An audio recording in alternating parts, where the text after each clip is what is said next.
95% of customers are totally normal. 3% a little bit weird. Fritzl belongs to the remaining 2% that are definitely mentally ill. That was a former anonymous bartender talking about Josef Fritzl, who we will be talking about today. Yay! This is Jen. This is Becky. This is Too Close to Home. And we're going to come at you with, after that delightful story Becky just gave us, we're going to go real down low. So low, we're going underground. We're going to talk about Josef Fritzl. But before I get in there, let me knock out these sources because there's always 30 billion of them. I never write short stories. Me and Becky had to have this conversation. And I was like, I can't do it. I don't have the track to just do one tiny story. I have to do 7-parters. Yep. She's like, oh, I don't like doing that. I like doing the little ones. So I was like, deal. I'm down.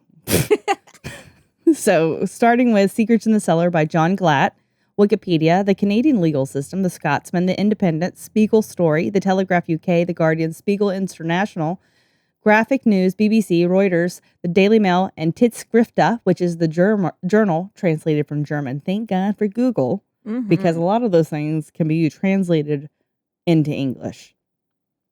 So today we're going to talk about the monster Josef Fritzl.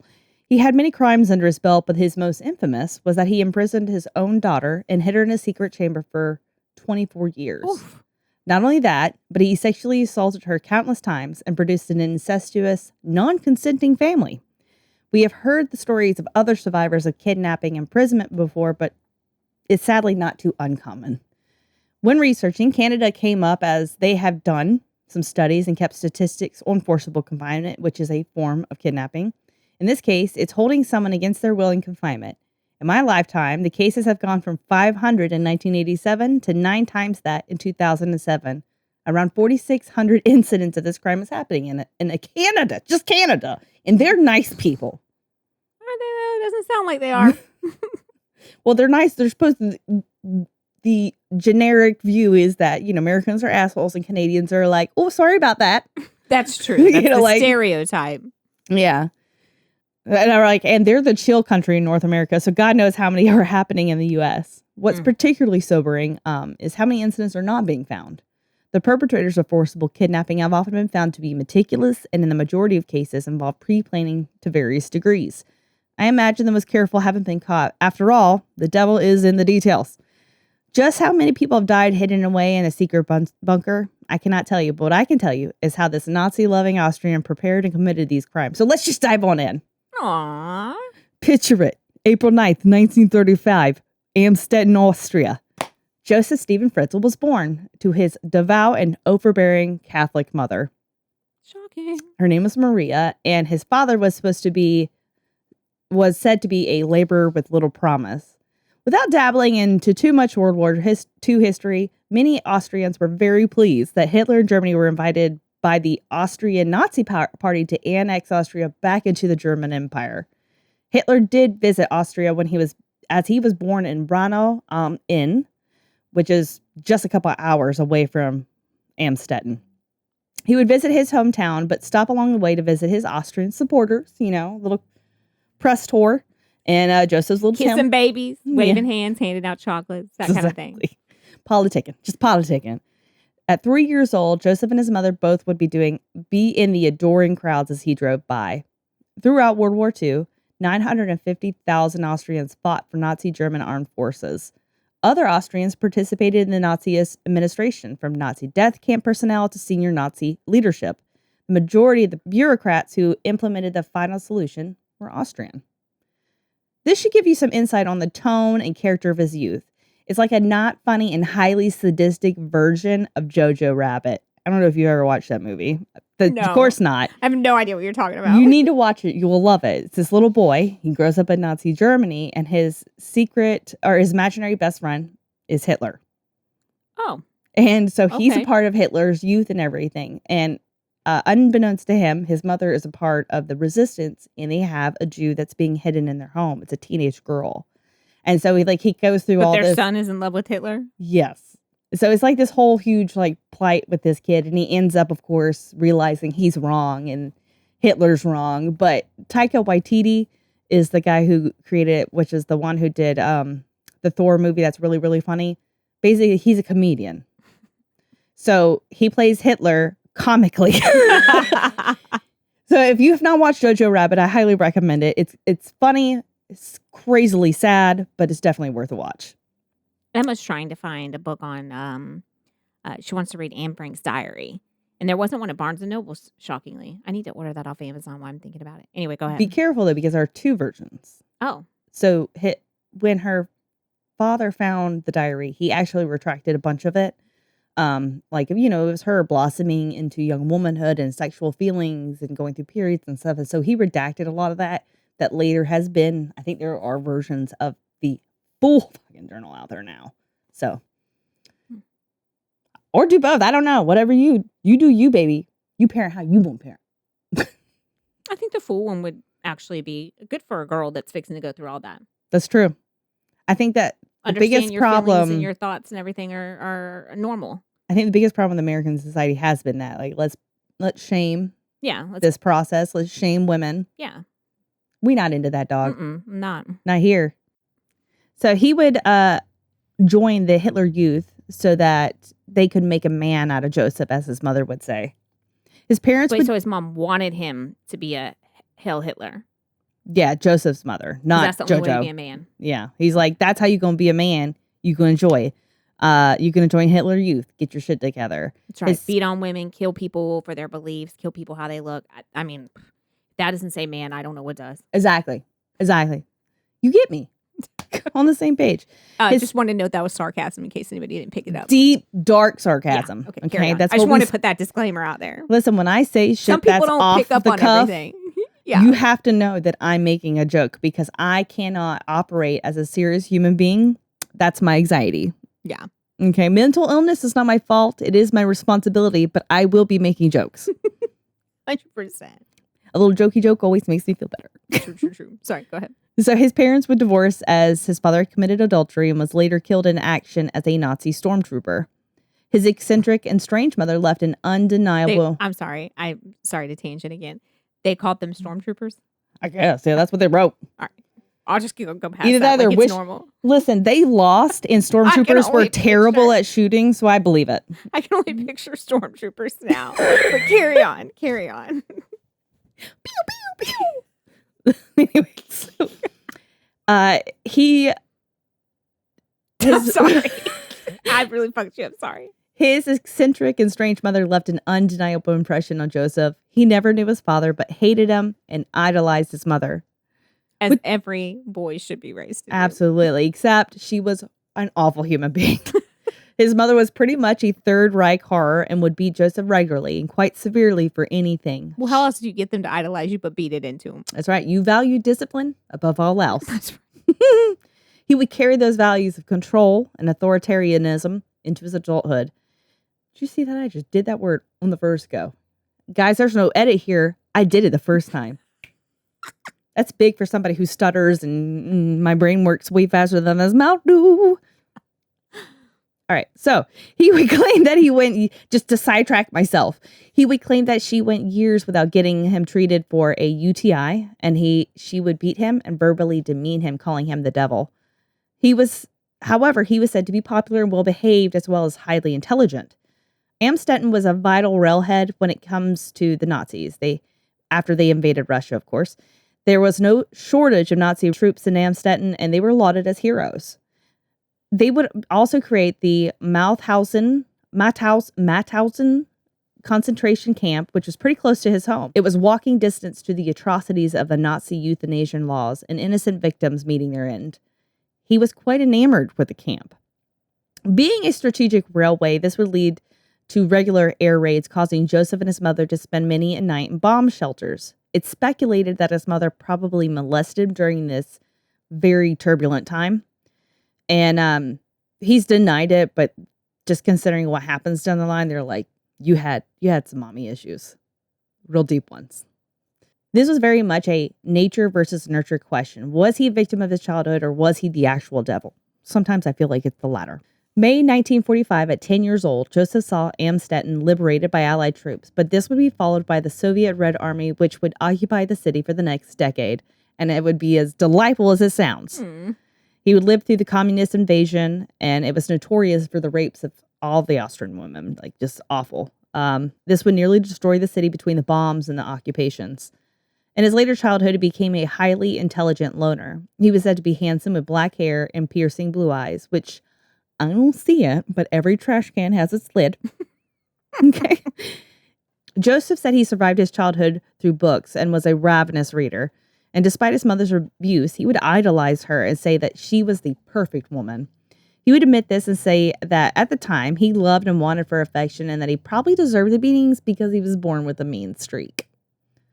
I deserved it. Look at me. I knew. Yeah. I was born bad.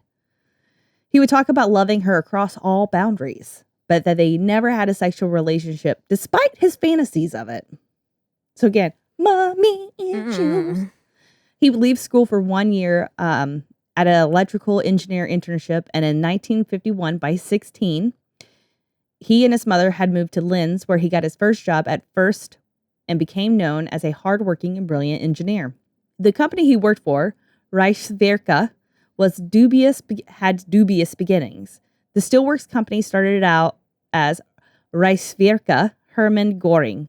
If that name Göring sounds familiar, it's because he was a famous Nazi and one of Hitler's favorite cronies. Aww. After World War II and the need for weapons obviously gone, they continued their mining and steel work, but they dropped Göring's name.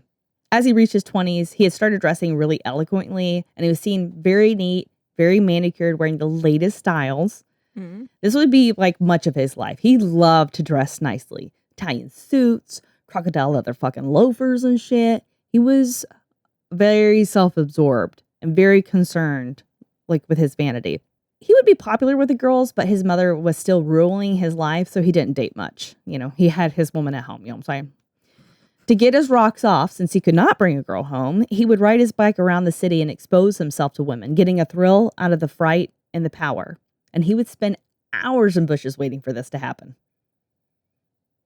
So in 1956, he moves back to Amstetten, and that's where he meets his wife, Rosemarie. She was 17, barely educated, super naive, and that was the perfect person for a control freak like Joseph. They would marry in 1958, and she would become pregnant pretty quickly. She knew he wanted a large family, and Rosemarie was all too happy to accommodate him 7 fucking times. Mm. Their first child would be a baby girl named Ulrika, who was born in 1958. He would be hands-off with the exception of his fist. You know what I'm saying? Like, beat it into those children. He was hated by Rosemarie's family, knowing that he was lording over her. I mean, they're not wrong. He chose her for her vulnerability, basically. Yeah. So in 1957, he'd be arrested for his first time of exposing himself.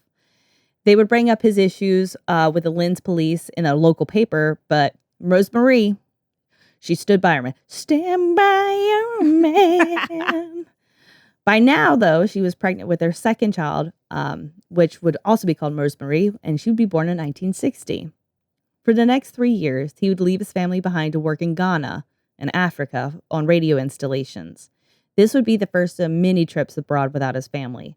While this time would be for work, he would participate in disgusting international sex trips later on. He would have flings in Ghana with nice girls, but no sex workers. Didn't want to bring home no STDs. Can't have something that you can't wash off, okay? Find him a nice, clean virgin. He would return home in 1963, where Rosemarie would become pregnant again with their third child, a son named Harold. He would also be commuting from Linz to Amstetten, having gotten employment at the steelworks again. He would stay overnight with his in-laws, but not really, because he would be out on the prowl until the early hours of the morning, stalking women. Aww. Come in, take a little nappy brew, go to work, start the whole process over again. In 1966, Rosemarie would give birth to their fourth child, a girl they named Elisabeth. From the get-go, Joseph was infatuated with her, far more than the other children, who only ever got abused by him. He loved her thick red hair, her piercing eyes, and she was said to bear a striking resemblance to his mother. He would dote on her, calling her Liesel. Eventually, as she blossomed to adulthood, he would take his infatuations to new lows, but we'll come to that later. At this point in time, he was very highly respected in town. He took his children to church every week. He was immaculately dressed, a brilliant engineer, very smart man. But behind closed doors, he was a tyrant, much like his mother was. There were strict rules that were enforced with physical punishment should they step out of line. In summer 1967, he would lose control and turn violent. It wasn't before. Okay. No. Oh, no. He would start putting his hands on people. Before, he was just showing his dingaling off. Not a good thing. But at least he was keeping his hands to himself. You cover a lot of stories with people showing their dingalings. It's a trend. It's a trend. Every time I get so excited, I'm like, oh, I'm going to write about this. And then by the end of it, I'm so disgusted with the person. I'm like, I have to get this out. He's showing his dingaling again. Just like before, he was spending hours in bushes waiting for women. And that fall, he took it up a notch and he would begin to attack a woman, but she was able to fight him off, thank God. The next woman, however, was not as lucky. In late September, a 20-year-old Linz woman was attacked and raped by Josef. She'd be too embarrassed and wouldn't report it for another 40 years. By October 6th, he snuck into the window of a newly married 24-year-old nurse in her bed. He had broken through the window and got a knife in the kitchen. The young nurse, who remained anonymous, said she had felt the bed covers pull back and assumed it was her husband coming home from his night shift, and then she felt the knife against her throat. He would tell her, "If you scream, I will kill you," as she recalled his frightening blue eyes, and who really did, have very piercing look to him. He had, the really arched high eyebrows, and they were crystal clear blue eyes. Who's that cartoon villain who's really tall and thin, and he's got black slick back hair and always wears a suit and has the arched eyebrows? I was thinking about Jafar at first. No. But he doesn't have blue eyes. Carry on, I'm going to Google it. He calmly left out with a threat to not go to the police, but thankfully she did report it, and the police found his handprint at the crime scene, ensuring his arrest. After 3 weeks, Amstetten would finally arrest Josef for that violent rape. In the newspaper, the headlines would read, "Father of 4 exposed by police as vulgar sex offender came through window, threatened woman with death." He would be fired and sentenced to 18 months in prison. Oh, so they knew it was him. Mm-hmm. They found it. She picked him up out of a lineup. He had a palm print on the scene. He had already been known by the Linz police for being a sexual deviant, having them kind of slapped him with warnings for showing his dick off before. They're like, "Oh no, he stopped showing his dick off. Now he's using it." Rosa Marie, again, would stand by her man and would be there when he was released in 1969 in the Summer of Love. He wouldn't have any issues getting a job as a construction material factory turned a blind eye to hiring a convicted rapist. He was known as a genius engineer throughout his career, eventually specializing in concrete. Regardless, some of his co-workers were nervous and would be very careful not to get close to him because they knew about this rape conviction. In 1970, things had seemed to have recorrected itself, so that he was a functioning and safe member of society what he really had learned, and was the most important thing for any criminal to know: don't get caught. Yep, don't leave him alive. Rosemarie would give birth to their 5th and 6th children, twins named Joseph Jr. and Gabrielle. This meant they were pretty much running out of room, so it was time to upgrade. So he finally moved his family into a 3-story home that previously had belonged to his mother. Now, he had told his neighbors when they asked about her, "Oh, what happened to your mama?" "Oh, she died. She died." What really happened was that it was 3 stories, so he put her all at the very fucking top in a room and locked her up there to the day she died. And it was I think 10 years that she was up there before she died. Jesus. He had bricked in the window so she could never again see the light of day. Oof. To me, this is like a test run to what he would do to his daughter later, because God knows what the fuck he did in that room. This home, built in 1890, was just a few blocks from where he was raised, with little local shops surrounding him and no homes to be able to look over it, which was something he took into account when moving in. He would demolish the original house and rebuild one closer to the road, but leaving the original cellar intact. While he was a sex offender and neighbors would warn their children, the culture of Austria is everybody minds their business. And I'm mad about that, but at the same time, I'm mad about that. Yes. I'm good with you minding your business, but there's some things you don't mind your business about. Yeah. He would change jobs, becoming a salesman for industrial machines, and he was highly persuasive and talented at it. He started getting more luxurious with his wardrobe and stuff. And then he was like, you know what I need? A fucking Mercedes. So he got himself a silver Mercedes. And then he was like, you know what I would really love to do? Let's spend some time in the Austrian brothels. Oh, of course. And that was like his favorite thing to do. He would be able to do sadomasochistic sex. And he was so extreme that many of the sex workers would avoid him. They were like a one and done. At home, he became even more authoritative and physically abusive dictator. They had to stop what they were doing. All the children had to stop what they were doing and stand still when he entered the room. And I'm sure, and I'm sure they had been beaten enough that you could hear a pin drop. Oh, I'm sure. Rosemary was never spared the rod either. He would bait his wife and completely dominate her. He would even belittle her in public, disparaging her without her responding whatsoever and resolute submission. Their seventh and last child together was born in 1972, their daughter Doris. He would announce that they would no longer be having children because she was too fat and too ugly for his taste. Oh, well, thanks. At least you're leaving me alone. In 1973, he would use his entrepreneurial spirit to get into the hospitality business.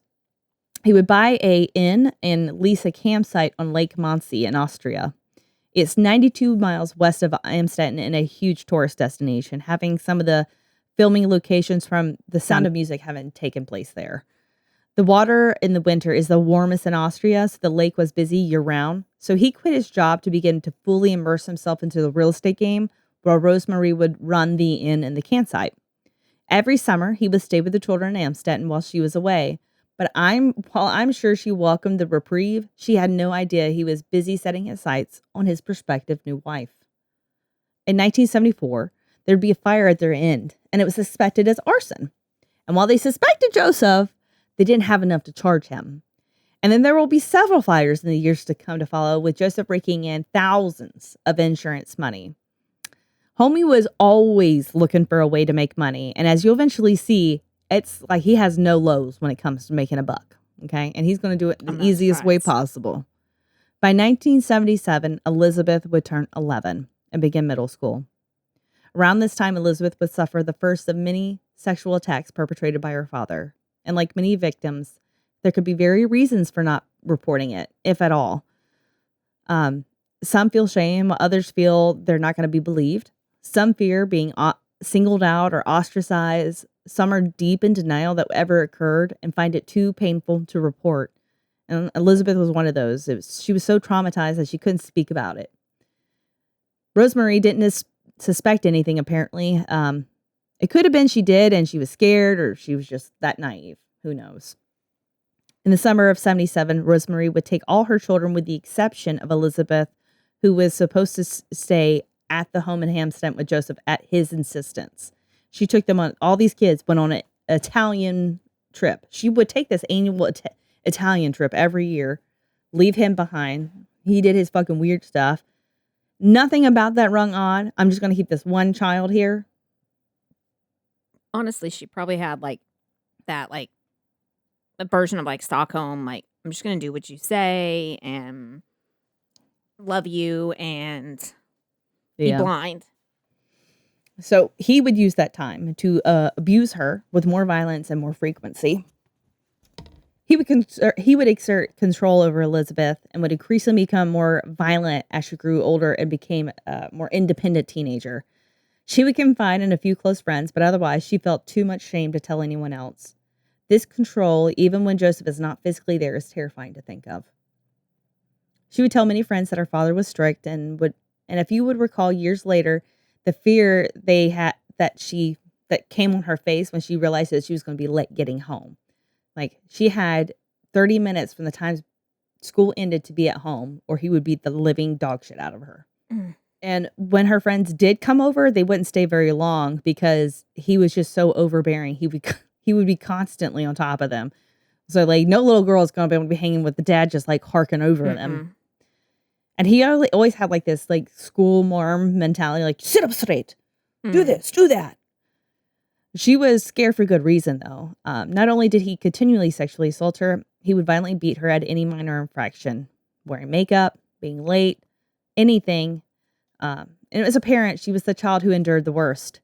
In 1978, he decided to build a dungeon, and imprison his then 12-year-old daughter with the intention of creating another family with her. By this time, many of the sex workers he would begin to visit would refuse him. So this felt like a dream plan. I mean, she can't refuse if she's in a dungeon. The original basement that he had left before is where his plans would begin. He would build above the basement rental apartments to make him money, of course, all while he planned for his little Liesel to be trapped underneath.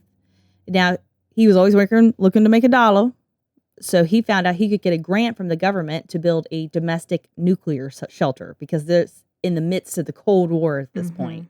They're like, listen, you build that, we'll give you a big old fucking check. He's like, say less. I was going to build one anyways. It would have ventilation, plumbing for a kitchen and a bathroom, and it would be soundproof from the rentals. He spliced the power from the apartments to the dungeon, so he wouldn't have to pay for the power of it. He had grand plans. That's thinking ahead. Very much so. He was very meticulous, especially for somebody who was going to try to do the insanity defense, but we'll get into that later. He did it in stages. He did it 1/7 of the size that he originally had in mind. He would personally remove 250 tons of earth within 5 years and used his knowledge of concrete to enclose the dungeon, all while keeping tabs on the cost for the grant while shopping for deals. Stop. He's like, well, I got to wait till this goes on sale. I'm a bargain shopper. The neighbors assumed it was just him building more apartments. Much of it would be done in the summer while Marie was away running the lodge. And he did this all by himself for years, brick by brick. Meanwhile, that is determination and grit. That's like German determination. I built this dungeon. Meanwhile, he would be ultra possessive with Elisabeth, extremely jealous of any attention, and of course, assaulting her as he pleased. She only had a few friends at school, as she was a bit of an outsider since her parents weren't as affluent as others. When I say affluent, more like able to support and love their children, which Joseph was not about, okay? No, obviously. So, like, he was always wearing, like, fucking super expensive clothes, but they would put their kids in clothes on Monday, and they'd be still wearing that same fucking set of clothes Friday without them being washed. 100%. Believe it. And I'm like, dog, laundry detergent ain't that expensive. Right. Okay, wash your baby's clothes. It's disgusting. Anyways, Elisabeth's friends, we recall how strict Elisabeth said Joseph was and how they had met her mother, who seemed normal, as she was nice and polite. She had twin friends, Krista and Jutta, who were also from poor families and spent a lot of time with Elisabeth, having bonded over music and becoming inseparable for the next few years. She, of course, loved ABBA and the Bee Gees, but she was especially a fan of schlager, which is an Austrian pop music with traditional roots, mostly upbeat, happy music with lyrics that mostly featured themes of young romance. So here's a hit from that time. Yay.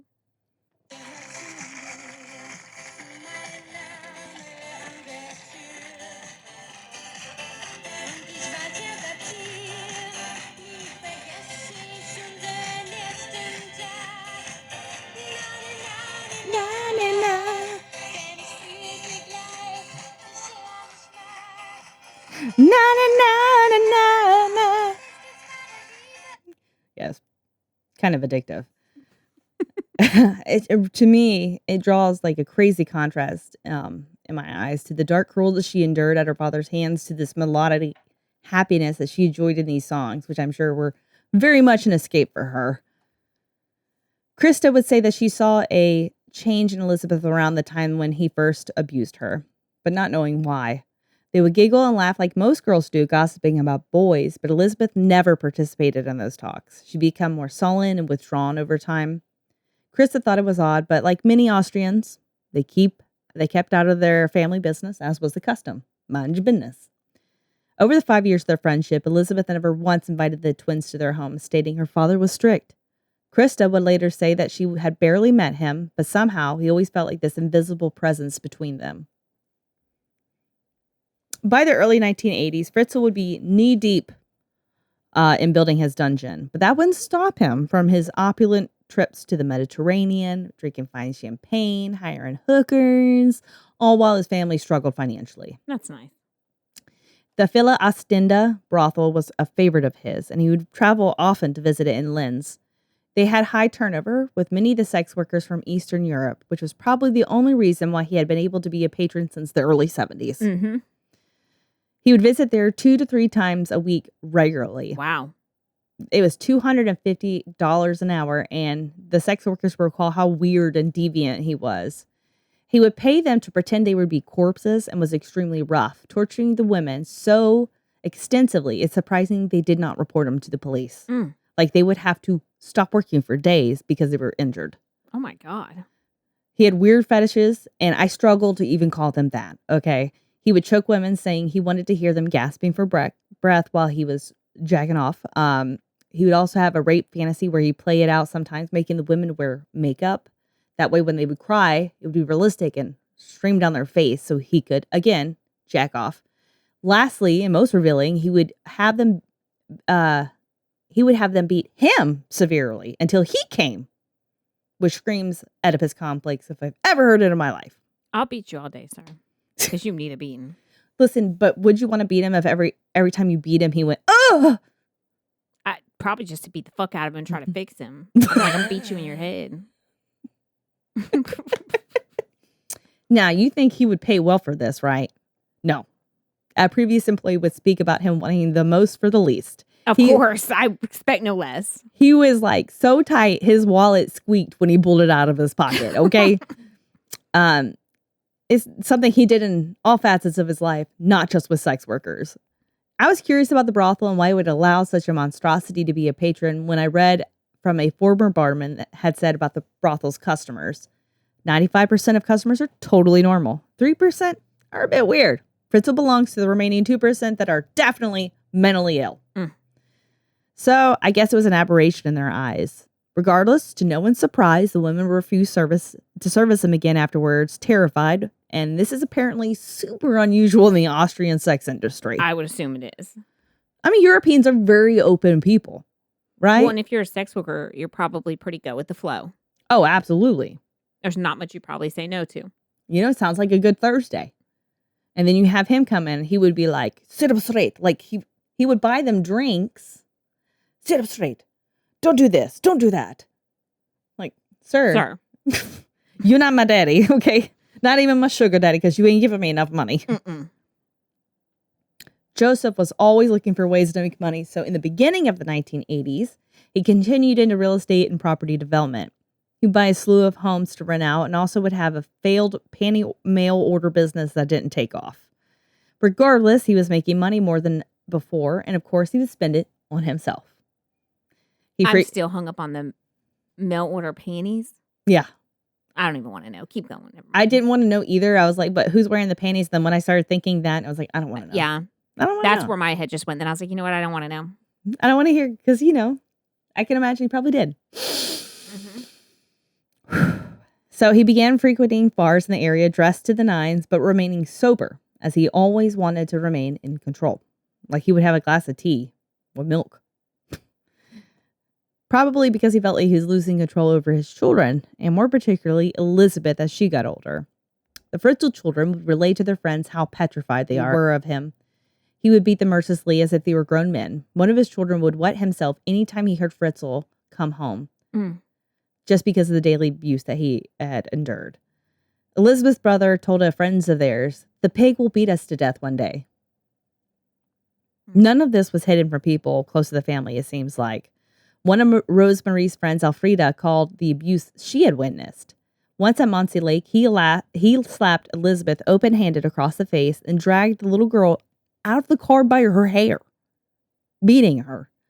Another occasion, he had pulled up to the house and saw that the kids were playing by the road, left the vehicle, beat every one of those children in the road. Everyone. You know, that was allowed then, though. Even in the U.S., I mean, in the 80s, you could beat your kids. It was all right. No one did shit about it or said anything. So she would ask Rosemary why it appeared that he loved some children and hated the others. She acted like she was clueless, but stated that Ulrika was his favorite because she was the only one that would dare to talk back to him. And she also said that she hated him, but was only happy when he was away from the home. So, no surprise there. Why didn't her friends say anything to save them? Well, back in those days, beating your children was pretty much normal. But in Hungarian Austrian region, punishment was taken to a disturbing level. They practiced Scheitelkneien, which is translate to sitting on the head. They would take wood that was cut into triangles on the corner, right? And then you would have the children place their knees on that triangle for hours, kneeled. And a lot of times it would injure them. Yeah. Another alternative would be having them kneel on rice. He would have them stand on the rice, arms outstretched with heavy books balanced on them. And if those books would fall, he'd beat them.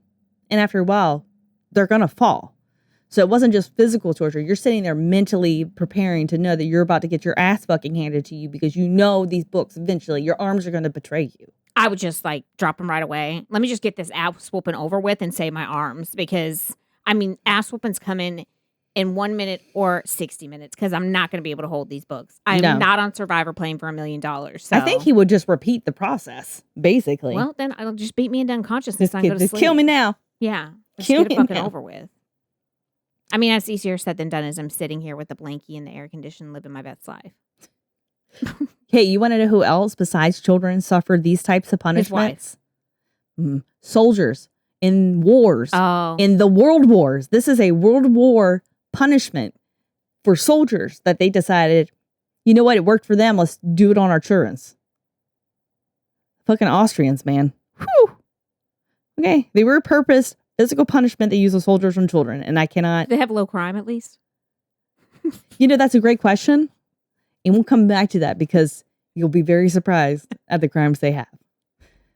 Elisabeth would, it's important to note that this was legal to do this, the kneeling thing. Oh, yes, I believe that. Until the 70s and 80s. Modern society. But I digress.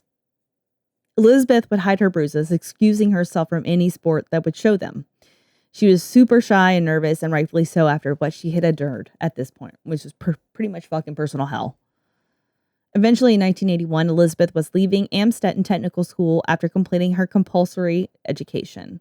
She wanted to study cosmetology, but Joseph said, nah, you're going to stay home, and you're going to work in my guest house and restaurant.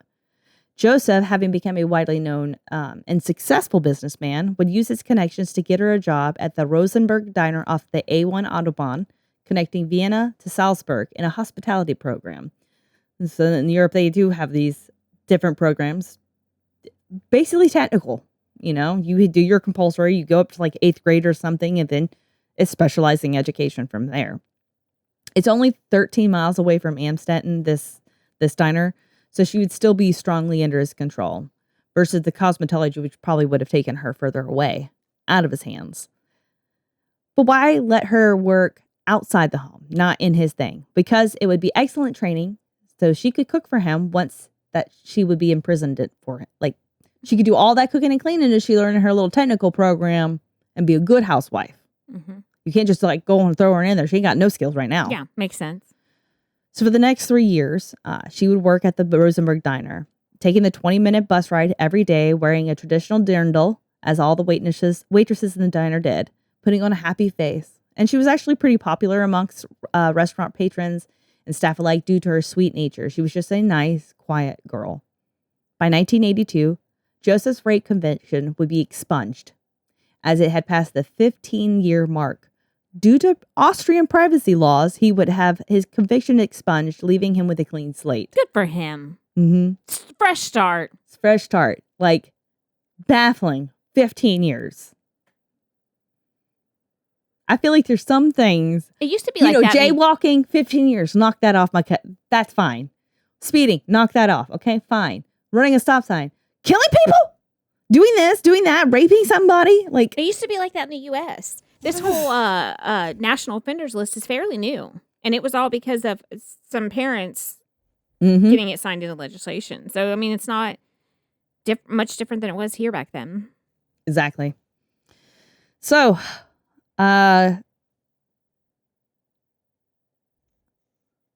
shortly after, he would be arrested for arson. But because we all know he was still into like the insurance fraud. He was always down with that. They didn't have enough evidence to stick, so they let him free. And now he had the same privacy and privileges as an upstanding, normal Austrian citizen. 1983, Elisabeth and another waitress went to a bar after their shift. Like many who get drunk, she let down her walls and told her friend about the horrific rapes and beatings from her father and that she needed to escape. That it had been happening since she was 11 years old. So the two 17-year-old girls, made a plan to escape. First, they spent several days in Linz before they went to Vienna, which is far larger, with hopes of kind of concealing their whereabouts. They found a cheap apartment to hunker down in as Josef was beginning his frantic search for Elisabeth. They were underage girls, and very quickly this became an Interpol search. You know what Interpol is? Mm-hmm. I didn't. I had to Google it. It's like national police or international police. It's like, oh, okay, cool. I just knew it was serious shit. You know what I mean? Eventually, after 3 weeks on the run, the girls would be found at a party in a Vienna apartment. The neighbors complained to the cops about the noise, and of course, when they showed up and found them, the gig was up. Josef and Rosemary banned her from ever speaking to that friend again and watched her even more closely than that before. What Elisabeth didn't realize was that Josef was using this unforeseen circumstance as an opportunity. It was going to label her as his black sheep daughter who just couldn't keep her hands out of drugs and booze. She gave him the explanation he would need for her future disappearance. Mm. And that's where we're going to pick up next time. We're going to talk about how she was put in the dungeon, as well as the first decade that she spent underground. Mm-hmm. This is super sad. It's already super sad. Yeah. I always look for the bummers. You know what I mean? You do. Thanks. I always go like, this is going to be so exciting to talk about. Let's talk about the Donners and how they ate each other. Fun times, guys. Good times, Jen. That's what I call her. Yeah, this one was a very long one, guys. And it was also difficult because there really wasn't a whole lot of, I mean, we heard about it over here, but it was far more a European story. Mm-hmm. We had our own fucking imprisonment stories going over here with like that Castro guy that had the 3 girls. Mm-hmm. It's just insane because it was like 2008. So it's not that long ago that this was discovered. It's just fucking insane. But get ready for 3 more fucking parts. So just tune in, fans. Yay. Good times. Well, until next time. This is Becky. Stay safe. Oh. It wasn't me this time. I did it.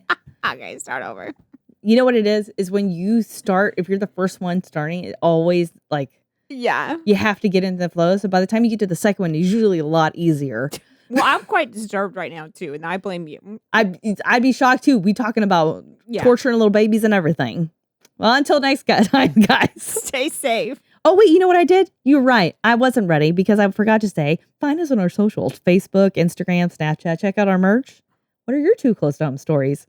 Don't forget to rate and subscribe on all platforms because we gain more visibility and would love the help if you would just take a moment to leave us a review on every platform there ever is or was.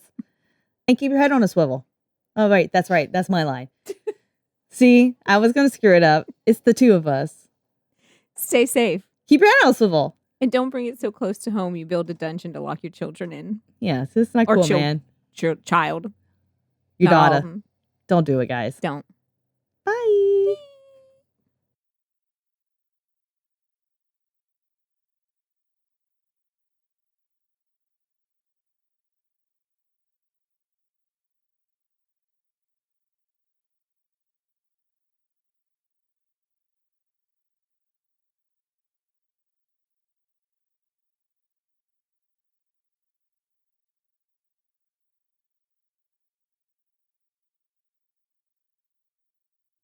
If you enjoyed this episode of Too Close to Home, don't forget to rate and subscribe to us on most platforms. Follow us on our social media at Too Close Home Pod on Facebook, at Too Close Podcast on Instagram, or if you have your own Too Close to Home experience, shoot us your story at tooclosetohome@yahoo.com. Thanks for listening.